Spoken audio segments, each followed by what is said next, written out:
بسم اللہ الرحمن الرحیم الحمد للہ وکفی وسلام علی عبادہ الذین اصطفی اما بعد۔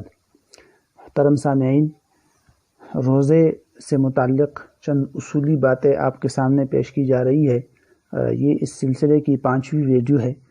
اس ویڈیو کے اندر قضاء اور کفارہ کے اصولوں کا مختصر سا خاکہ آپ کے سامنے پیش کرنا مقصود ہے۔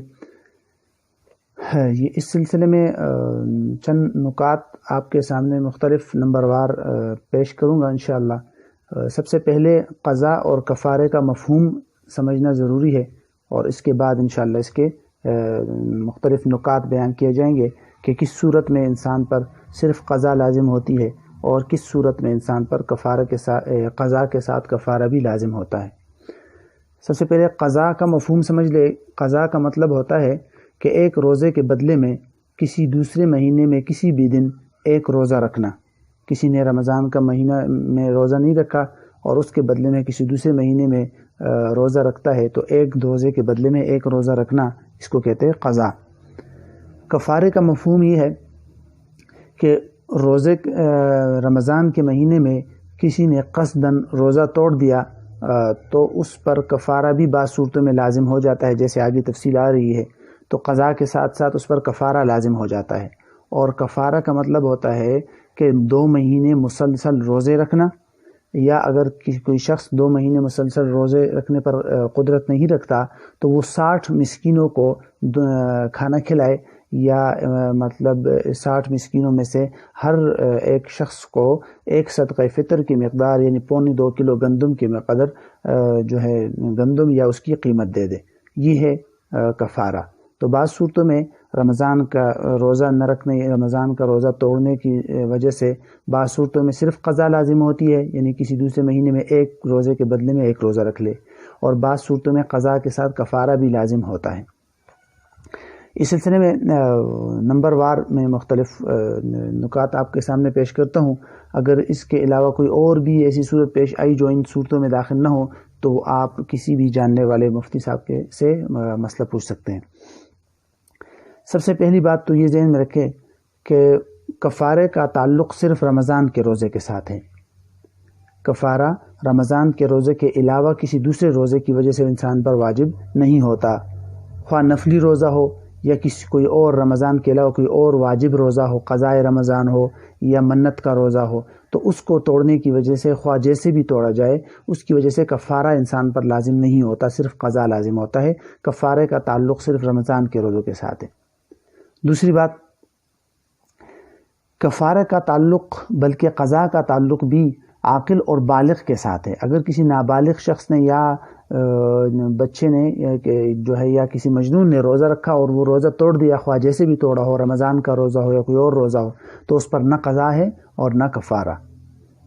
تیسری بات یہ ذہن میں رکھے کہ اگر کسی نے رمضان کا روزہ سرے سے رکھا ہی نہیں، مطلب ایک ہوتا ہے کہ روزہ رکھ کر توڑنا، دوسرا یہ کہ رات سے ہی روزہ ہی نہیں رکھا، بالکل روزہ نہ رکھے، تو ایسے شخص پر قضاء صرف اس روزے کی قضاء لازم ہوتی ہے، کفارہ لازم نہیں ہوتا۔ البتہ اگر کسی شخص نے روزہ رکھا اور پھر بغیر عذر کے اس نے توڑ دیا قصداً، تو اس پر پھر کفارہ لازم ہوتا ہے۔ مزید تفصیل آگے آ رہی ہے۔ اگر کسی شخص نے اپنے دماغ تک یا پیٹ تک ایسی چیز پہنچائی جو چیز بطور دوا یا بطور غذا استعمال ہوتی ہو، اور یہ چیز اس نے جان بوجھ کر اور قصداً پہنچائی ہو، تو ایسی صورت میں اس پر کفارہ لازم ہوتا ہے، صرف قضاء کافی نہیں ہوگا، قضاء اور کفارہ دونوں لازم ہوں گے۔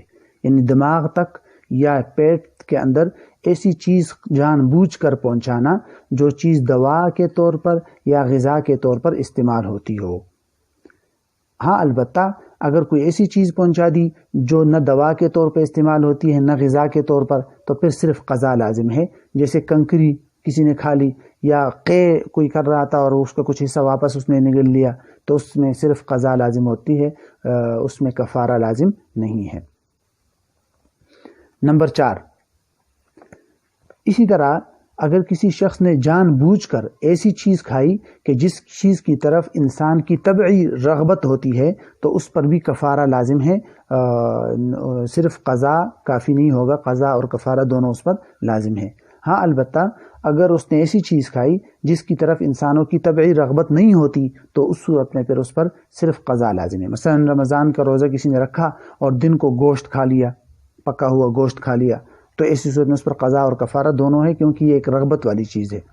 لیکن اگر اس نے سڑا ہوا ایسا خراب گوشت کھایا جس کی طرف عمومی طور پر کسی کی رغبت نہیں ہوتی اور اس نے ایسے کھا لیا، تو اس کی وجہ سے اس پر صرف قضا لازم ہے، کفارہ لازم نہیں ہے۔ اس میں عام رغبت اور عادت کا اعتبار ہے۔ بعض علماء نے یہ بھی لکھا مثلا کسی نے کچی دال کھا لی تو اس کی وجہ سے بھی صرف قضا ہے، کیونکہ اس کی طرف عمومی طور پر رغبت نہیں ہوتی۔ پانچویں بات یہ ذہن رکھے کہ اگر کسی نے جنسی خواہش کے ذریعے روزہ توڑ دیا، رمضان کا روزہ رکھا اور دن کو جنسی خواہش کے ذریعے روزہ توڑ دیا، تو ایسی صورت میں کفارہ کے لازم ہونے کے لیے ضروری ہے کہ باقاعدہ اس نے بیوی کے ساتھ صحبت اور جماع کیا ہو، اگرچہ انزال ہوا ہو یا نہ ہوا ہو، لیکن صحبت یا جماع کر لی بیوی کے ساتھ تو اس پر کفارہ اور قضا دونوں لازم ہو جاتے۔ اگر اس نے صحبت اور جماع کے علاوہ کسی اور ذریعے سے اپنی جنسی خواہش مکمل کر دی، مثلا بوس و کنار کے ذریعے اس کا انزال ہوا یا ہاتھ کے ذریعے اس نے انزال کر دیا، تو ایسی صورت میں اس پر صرف قضا لازم ہوتا ہے، کفارہ لازم نہیں ہوگا۔ یہ آخری پوائنٹ ہے اس سلسلے میں کہ اگر کسی شخص نے جنسی خواہش پوری کر لی اپنی بیوی کے ساتھ یا کھانے پینے سے اپنا روزہ توڑ دیا رمضان کے دن میں، تو ان تمام صورتوں میں سب سے اہم اور بنیادی شرط یہ ہے کہ جان بوجھ کر کسی نے یہ کام کیا ہو، اپنے اختیار سے اور جان بوجھ کر کسی نے کیا ہو۔ اگر کسی اور نے زبردستی اکراہ اور زبردستی کر کے اس پر پستول وغیرہ تان کر یہ کام کروا دیا، کوئی چیز کھلوا دی اور روزہ توڑوا دیا یا کوئی چیز پلا دی اور روزہ توڑ دیا، تو اس کی وجہ سے صرف قضا لازم ہوگا، کفارہ لازم نہیں ہوگا۔ تو جان بوجھ کر اپنے اختیار سے کوئی آدمی جماع کرتا ہے یا کھاتا ہے کوئی چیز یا کوئی چیز پیتا ہے تو اس کی وجہ سے اس پر کفارہ لازم ہے۔ اگر اکراہ اور زبردستی کی صورت میں یہ کام کیا ہے تو صرف قضا۔ اسی طرح اگر کسی نے بھول کر یہ سارے کام کر دیے تو پھر تو روزہ ہی نہیں ٹوٹے گا سرے سے، اور اگر کسی نے خطاً اور غلطی سے یہ سارے کام کر دیے تو ایسی صورت میں بھی صرف قضا لازم ہے، ایسی صورت میں اس پر کفارہ لازم نہیں ہے۔ یہ چند اصولی نکات تھے جو آپ کے سامنے قضا اور کفارے سے متعلق پیش کرنے مقصود تھے۔